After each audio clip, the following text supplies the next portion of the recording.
Hello, my name is Fallon and I'm going to show you how to join granny squares without having to sew them together. I really hate sewing, and I had watched a video on YouTube by Mikey with Yarnspirations and it was really great, and one of the ways that he suggested crocheting squares together was what he called the zigzag method, and I think he said that he might have been the one to come up with it, or he doesn't really remember how he came across it, but I thought it was a really great idea. My husband and I were talking about it, but the problem that I had with it was that when you did the zigzag pattern, you would start from one stitch over here and then jump to this stitch over here and back and forth so that you're doing a zigzag motion. And doing double crochets, you see the length of a double crochet, so it puts that length of the stitch in between. And so since you were skipping one stitch on each side to go back and forth, you had all this extra space that I just didn't really want in my blanket. And I was telling my husband this, and I was like, I've looked for so many tutorials on how to join stitches and I can't find anything that I really love. And I said, but I really like that, I just wish it was closer together. And I guess it was one of those problems that I had looked at way too long, because I have been working on this rainbow granny square set for quite a while, and I think I had just looked at the problem too long. And my husband says, well, why don't you just use the same method but do single crochet instead? And I was like, brain explosion. I was so excited about this, but at the same time, one of my first thoughts was, with it being such a shorter stitch, it's probably going to bunch things up, and so like the stitches will crinkle or whatever.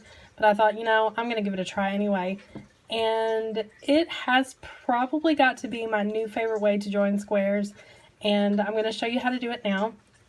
The first thing that you want to do, and I'm going to tell you my awkward camera setup. Slip knot on your hook. You definitely need to know how to do a slip knot if you're going to do this. My awkward camera setup right now is my husband is actually holding the phone like this, but he's standing behind me and aiming it at the table, because I have no idea how YouTubers do this. So I would really like to make more videos, but I'm definitely going to have to work on how to do that. So what you want to do is join or hold your squares. I hate sewing so much I didn't even clean up the edges for you guys, I'm sorry. You want to put the wrong sides facing each other, and you can kind of grab through the loops on each of the ends to make sure, and you want to stick your hook through both of the loops on the ends and go ahead and join. And I'm looking through the camera on this, so I'm going to be slower than normal. Okay, so now you've got these joined together, and there's kind of a pattern with these stitches. You see there's 3 double crochets, and then you've got the chain 1 space that goes in between them. So what you want to do is pretend like you're counting to 4, and it's both of these that you're counting to 4 on, and you can only do 4 stitches, even though technically there's 8 stitches, because you've got 4 over here and 4 over here, but you're only going to count to 4. And the way you're going to do that, start on the opposite side, the side farthest away from you, and go in through the entire first stitch of the set of 3 double crochets. And you want to do a single crochet. Okay, so now you've done 1, go to 2 on this side and do another single crochet.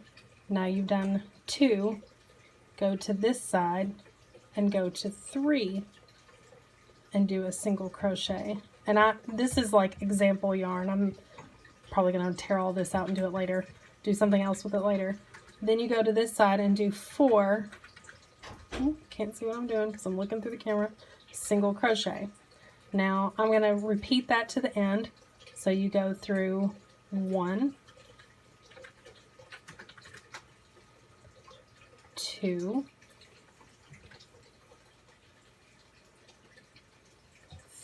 3, and 4. And when you come up to a corner, so that you don't have like a floppy bit on the end, just go ahead and do another single crochet right there to finish it off. Now, when you lay it flat. And this probably does not look as pretty as it does on what I've got going on with my granny square blanket that I'm working on. But look at how much flatter that lays. Can you see that? It lays so much flatter than the window pane effect that you get if you were to single crochet through each one, and then it stacks itself up. And that was the thing that I was trying to avoid. Excuse me. And so when you do it like this, you still get to use your hook. You don't have to sew anything, and it actually lays pretty flat. And when you're using the same color, it blends in even better. I'm working on, like I said, a rainbow granny square set where the center starts with the dark purple and it works its way out, and the last color is red, and they're about 15-inch squares. And when you join with when I've joined with the red, you can't tell where you've joined. I mean, you can see it this way because I've used two different contrasting yarns, that way that you can see how the stitch is done. But when I did it with just the red yarn on top of the red yarn, it was barely noticeable at all. And you're seeing that lump up there because I haven't fastened it off yet.